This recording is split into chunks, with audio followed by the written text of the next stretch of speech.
ನಮಸ್ಕಾರ. ಸದಾನಂದ ಬಾಬ್ನಿ ಯೂಟ್ಯೂಬ್ ವಾಹಿನಿಗೆ ಸ್ವಾಗತ. DCC ಬ್ಯಾಂಕಿನವರು ಜಯಶೀಲ್ ಶೆಟ್ಟಿಗೆ 120 ಕೋಟಿ ಹಣವನ್ನು ಮಂಜೂರು ಮಾಡಿಕೊಟ್ರು. ಯಾಕೆ ಮಂಜೂರು ಮಾಡಿದ್ರು ಅನ್ನೋದು ಇನ್ನೂ ನಿಗೂಢ ಇದೆ. ಅಂದರೆ ಬಾಲಚಂದ್ರ ಜಾರಕಿಹೊಳಿ ಇಲ್ಲಿ ಶಾಮೀಲಾಗಿದ್ದಾರೆ ಅಂತ ಅರ್ಥ. ಇಲ್ಲಿ EDLR ಏನು ಮಾಡ್ತಾಯಿದ್ರು, DDLR ಏನು ಮಾಡ್ತಾಯಿದ್ರು, ಸಿಟಿ ಸರ್ವೇರ್ ಅವರು ಏನು ಮಾಡ್ತಾಯಿದ್ರು, ಅದು ಮಾತು ಬೇರೆ.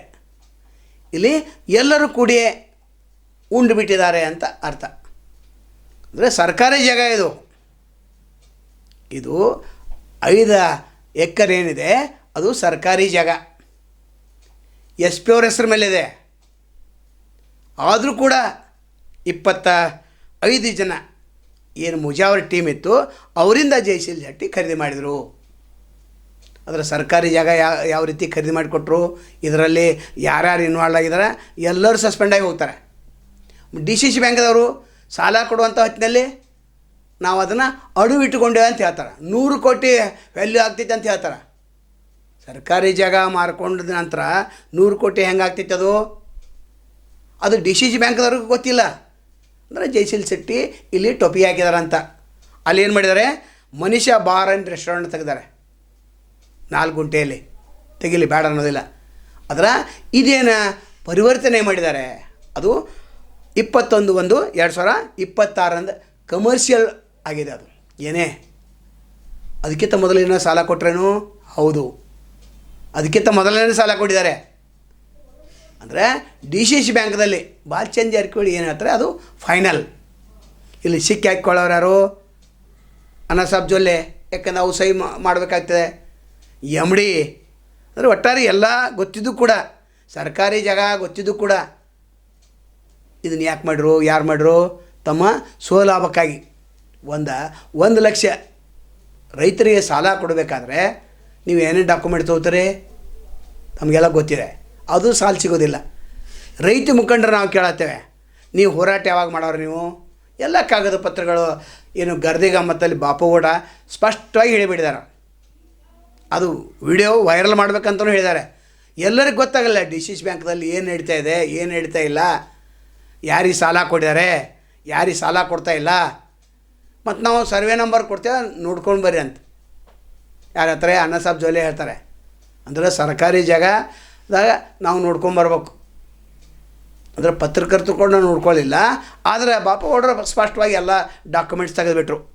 ಸ್ಪಷ್ಟವಾಗಿ ಹೇಳಿದ್ದಾರೆ ಸರ್ಕಾರಿ ಜಾಗದಾಗ ನೀವು ಯಾಕೆ ಸಾಲ ಕೊಟ್ರಿ ಅಂತ. ನಂತರ SP ಅವ್ರಿಗೂ ಕೇಳಿದ್ದಾರೆ ಅವರು. ನಾವು ಕೇಳ್ತೇವೆ SP ಅವ್ರಿಗೆ, ಅಂದರೆ ನಿಮ್ಮ ಜಾಗ ಹೆಂಗಲ್ಲಿ ಮಾರಿದರು, ಮುಜಾವರಿಗೆ ಹೆಂಗೆ ಹೋಯ್ತು ಅದನ್ನು ಸುತ್ತ ನೀವು ಪರಿಶೀಲನೆ ಮಾಡಬೇಕಲ್ಲ. ಸರ್ಕಾರಕ್ಕೆ ನೀವು ಪತ್ರ ಬರೆದಿರಿ, ಅದರ ಪತ್ರಕ್ಕೆ ಏನೂ ಕಿಮ್ಮತ್ತಿಲ್ಲ. ಎಲ್ಲರೂ ಕುಡ್ಕೊಂಡೇ ಜಯಶೀಲ್ ಶೆಟ್ಟಿ ಏನು ಮಾಡಿದ್ದಾರೆ, ವ್ಯವಹಾರ ಮಾಡಿದ್ದಾರೆ. ಅದ್ರ ತನಿಖೆ ಆಗಬೇಕು. ಮತ್ತು ಕೊಟ್ಟಂಥ ಏನು 120 ಕೋಟಿ ತ್ವರಿತವಾಗಿ ಮರಳಿ ಪಡೆಯುವಂಥ ವಿಚಾರ ಮಾಡಬೇಕೀಗ. ಯಾಕಂದರೆ DCC ಬ್ಯಾಂಕ್ದ ಹಣ ಇದು.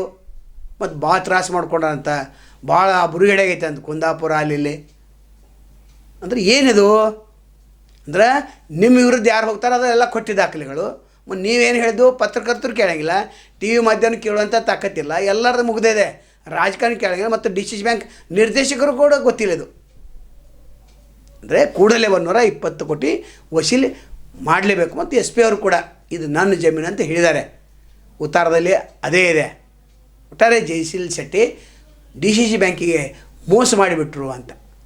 ಆದರೂ ಕೂಡ ಕಾಗದ ಪತ್ರಗಳನ್ನ ಪರಿಶೀಲನೆ ಮಾಡಿದಾಗ ಗೊತ್ತಾಗಬೇಕಾಗಿತ್ತಲ್ಲ ಇದು ಯಾವುದು ಅಂತ. ಏನೂ ಮಾಡಿಲ್ಲ. ಇಲ್ಲಿ DCC ಬ್ಯಾಂಕ್ ಇದೆ, ಸೌಭಾಗ್ಯಲಕ್ಷ್ಮಿ ಸಕ್ಕರೆ ಕಾರ್ಖಾನೆ ಹೆಂಗೆ 720 ಕೋಟಿ ಡಮಾರ್ ಮಾಡಿರು ಬಾಲಚಂದ್ರ ಜಾರಕಿಹೊಳಿ. ನಂತರ ಮತ್ತು ಯಾವುದೋ ಒಂದು ಬ್ಯಾಂಕಿಗೆ 80 ಕೋಟಿ ಕೊಡಿಸಿರು, ಅದು ಬ್ಯಾಂಕ್ ಇದನ್ನೇ ಇಲ್ಲ, ಸಕ್ಕರೆ ಫ್ಯಾಕ್ಟ್ರಿನೇ ಇಲ್ಲ. ಇನ್ನು ಒಂದು ದೊಡ್ಡ ಸಮಾವೇಶ ಮಾಡೋರಂತ ಅಲ್ಲಿ RPD ದೊಡ್ಡ ಸಮಾವೇಶ ಮಾಡಿ ಅಲ್ಲಿ ಹೊಸ ಯೋಜನೆಗಳನ್ನು ರೈತರಿಗೆ ಕೊಡೋರಂತ. ಇನ್ನು PKPS ಅವ್ರು ಎಲ್ಲರೂ ಕೂಡಿಸಿ. ಅಂದರೆ ಅಲ್ಲಿ ಏನು ಹೇಳೋರು, ಕೆಲವೊಂದು ಜನ ಹೆಸರು ಕೆಡ್ಸತ್ತಾರ, ನೀವು ತಲೆ ಕೆಡ್ಸ್ಕೊಳ್ಬೇಡ್ರಿ, ಎಲ್ಲ ಡಾಕ್ಯುಮೆಂಟ್ ಸರಿ ಇದೆ ಅಂತ ಮತ್ತೊಂದು ಪ್ರೆಸ್ ಮೀಟ್ ಮಾಡೋರು. ಮತ್ತು ಹೋರಾಟಗಾರ ಮಾಡ್ತಾ ಪ್ರೆಸ್ ಮೀಟ್ ಮಾಡಿ ಪಾಪ ಕೈ ತೊಳ್ಕೊತಾರೆ. ಈಗ ಗೋಕಾಕದ ಡಾಕ್ಟರ್ ಕಡಾಡಿ ಅವರು ಅಂಥವ್ರು, ನಾನು ಚುನಾಪ ಪೂಜಾರಿ ಅಂಥವ್ರು, ಅವರು ಕೂಡ ಹೇಳಿದರು ನಮಗೂ ಕೂಡ 5 ಎಕರೆ ಇದೆ, ನಮಗೂ ಕೊಡಿ 120 ಕೋಟಿ ಅಂತ. ಅವ್ರಿಗೆ ಕೊಡೋಂಗಿಲ್ಲ. ಅಂದರೆ ಕಮರ್ಷಿಯಲ್ ಏನೇ ಲೇಔಟ್ ಮಾಡ್ಕೊಂಡು 21/1/2026 ಅದಕ್ಕಿಂತ ಮೊದಲೇ ಕೊಟ್ಟಿದ್ದಾರೆ ದುಡ್ಡನ್ನು. ಹಾಗಾದ್ರೆ ಯಾಕೆ ಕೊಟ್ಟರು, ಹೇಗೆ ಕೊಟ್ಟರು, ತನಿಖೆ ಆಗ್ಬೇಕು. ನಾಳೆ ಮತ್ತೊಂದು ತಮ್ಮನ್ನು ಭೇಟಿ ಆಗ್ತೇವೆ. ಅಲ್ಲಿವರೆಗೆ ಎಲ್ಲಿ ಶುಭಾಗಲಿ. ನಮಸ್ಕಾರ.